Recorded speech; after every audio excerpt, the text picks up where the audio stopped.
അനുഗ്രഹിക്കപ്പെട്ട നല്ല സമയത്തിനായി ഞാൻ ദൈവത്തെ സ്തുതിക്കുന്നു, സ്തോത്രം ചെയ്യുന്നു. ദൈവവചനം ശ്രവിച്ചുകൊണ്ടിരിക്കുന്ന എല്ലാ ദൈവമക്കൾക്കും വീണ്ടും വരാമെന്ന് അരുളി ചെയ്തവനായ കർത്താവായ യേശു ക്രിസ്തുവിൻ്റെ ധന്യനാമത്തിൽ ഞാൻ എൻ്റെ സ്നേഹവന്ദനം അറിയിക്കുന്നു. ഇന്നത്തെ അല്പസമയത്തെ ചിന്തയ്ക്കായി ഉൽപ്പത്തി പുസ്തകം 30-ാം അധ്യായം 22-ാം വാക്യം നമുക്ക് വായിക്കാം. ദൈവം റാഹേലിനെ ഓർത്തു. ദൈവം അവളുടെ അപേക്ഷ കേട്ട് അവളുടെ ഗർഭത്തെ തുറന്നു. അനുഗ്രഹിക്കപ്പെട്ട ഒരു വേദവാക്യമാണ് നാം കേട്ടത്.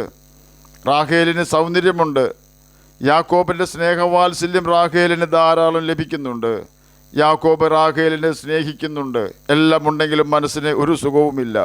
ലേയ എന്ന തൻ്റെ സഹോദരിയുടെ കുഞ്ഞുങ്ങൾ വീട്ടിൽ ഓടി നടക്കുമ്പോൾ റാഹേലിന് വളരെ ദുഃഖമായിരുന്നു. ഭർത്താവിനോട് എനിക്ക് മക്കളെ തരയണമെന്ന് പറഞ്ഞ് റാഹേൽ സങ്കടപ്പെടുന്നുണ്ട്. മക്കളെ തന്നില്ല എങ്കിൽ ഞാൻ മനോപ്രയാസം കൊണ്ട് മരിച്ചു പോകുമെന്നാണ് റാഹേൽ തൻ്റെ ഭർത്താവായ യാക്കോബിനോട് പറയുന്നത്. തൻ്റെ ഭർത്താവിന് ആ വാക്ക് കേട്ടപ്പോൾ ദേഷ്യം വന്നു. നിനക്ക് ഗർഭഫലം തരാതിരിക്കുന്നത് ഞാനല്ല, ദൈവമാണ് എന്ന് റാഹേലിനോട് യാക്കോബ് പറഞ്ഞു. ഉൽപ്പത്തി പുസ്തകം 30-ാം അധ്യായം 1-2 വാക്യത്തിൽ ഇത് രേഖപ്പെടുത്തിയിരിക്കുന്നു.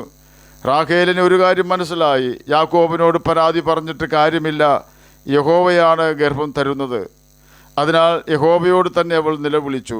നാം നമ്മുടെ സങ്കടം ആരോട് പറഞ്ഞാലും അവർ ദേഷ്യപ്പെടും. മനഃപൂർവ്വമല്ല, നമ്മെ സഹായിക്കുവാൻ അവർക്ക് കഴിവില്ലാത്തത് മൂലമാണ് നമ്മെ സഹായിക്കാത്തതെന്ന് പറയുവാൻ അവരുടെ അഭിമാനം സമ്മതിക്കുന്നില്ല. യാക്കോബിന് കാര്യം തുറന്നു പറയുവാൻ മടിയില്ലായിരുന്നു. ദേഷ്യത്തോടെയാണെങ്കിലും അവൻ പറയുകയാണ്, നിനക്ക് ഗർഭം തരാത്തത് യഹോവയാണെന്ന്. അത് കേട്ടതുകൊണ്ടായിരിക്കാം അവൾ യാക്കോബിനോട് പരാതി പറയുന്നത് നിർത്തി ദൈവത്തോട് തന്നെ നിലവിളിക്കുവാൻ തുടങ്ങി.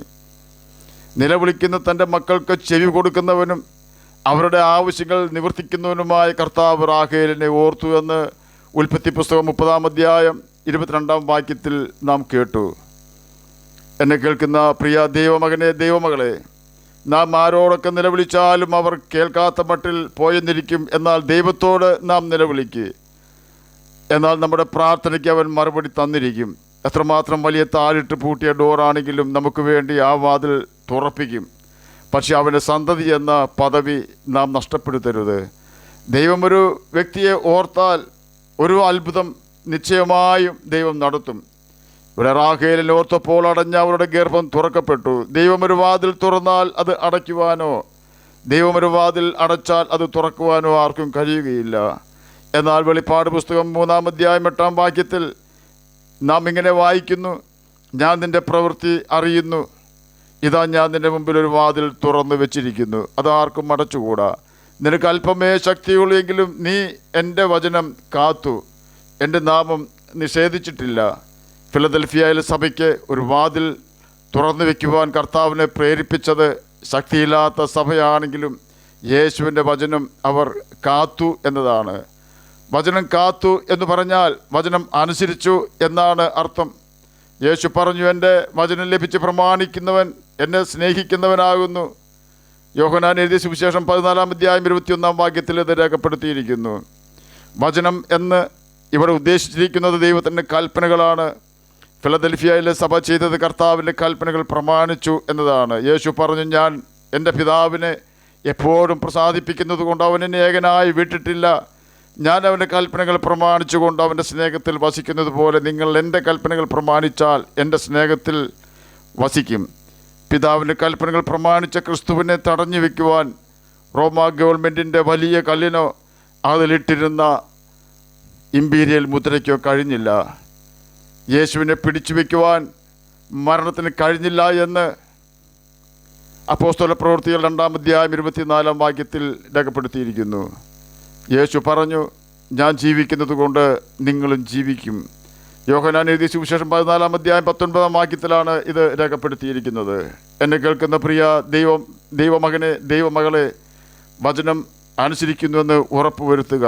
കൽപ്പനകൾ പ്രമാണിക്കുന്നവർക്കൊരു ദോഷവും വരികയില്ല എന്ന് സഭാപ്രസംഗി 8-ാം അധ്യായം 5-ാം വാക്യത്തിൽ രേഖപ്പെടുത്തിയിരിക്കുന്നു. ആകയാൽ ഒരു വാതിൽ കർത്താവ് തുറക്കുക തന്നെ ചെയ്യും. റാഹേലിന് വേണ്ടി പ്രവർത്തിച്ച നമ്മുടെ കർത്താവ് നമ്മെ ഓർക്കുന്നവനാണ്. അവൻ ഓർക്കുകയും വിടുവിക്കുകയും ചെയ്യും നിശ്ചയം. ആയതിനാൽ അവൻ്റെ സ്നേഹത്തിൽ നമുക്ക് വസിക്കാം. അവൻ നമ്മോട് കരുണ കാണിക്കുവോളം അവൻ്റെ മുഖത്തേക്ക് നമുക്ക് നോക്കാം. കർത്താവിൻ്റെ കൽപ്പനകൾ പ്രമാണിച്ചുകൊണ്ട് ഈ ഭൂമിയിൽ ജ്യോതിഷികളെ പോലെ തിളങ്ങുകയും നിത്യജീവൻ അവകാശികളായി തീരുകയും ചെയ്യാം. അതിന് കർത്താവ് നമ്മെ സഹായിക്കട്ടെ എന്ന് പ്രാർത്ഥിച്ചുകൊണ്ട് ഞാൻ എൻ്റെ വാക്കുകളിൽ നിന്ന് വിരമിക്കുന്നു. നമുക്ക് പ്രാർത്ഥിക്കാം. ഞങ്ങളെ സ്നേഹിക്കുന്ന സ്വർഗീയ പിതാവേ, നല്ല വചനത്തിനായി അങ്ങയെ സ്തുതിക്കുന്നു, സ്തോത്രം ചെയ്യുന്നു. എന്നെ കേൾക്കുന്ന ഏതെങ്കിലും പ്രിയപ്പെട്ടവർ കുഞ്ഞുങ്ങളില്ലാതെ കഷ്ടപ്പെടുന്നെങ്കിൽ അങ്ങ് അവർക്ക് കുഞ്ഞുങ്ങളെ നൽകി കൊടുത്ത് സഹായിക്കണമെന്ന് പ്രാർത്ഥിക്കുന്നു. രോഗത്താൽ ഭാരപ്പെടുന്നവർക്ക് രോഗസൗഖ്യം കൊടുക്കണമേ. സമാധാനമില്ലാത്തവർക്ക് സമാധാനം കൊടുക്കണമേ. പ്രാർത്ഥന കേട്ടതിനായി സ്തോത്രം. യേശുവിൻ്റെ നാമത്തിൽ തന്നെ ആമേൻ. കർത്താവ് എല്ലാവരെയും അനുഗ്രഹിക്കട്ടെ. സ്തോത്രം.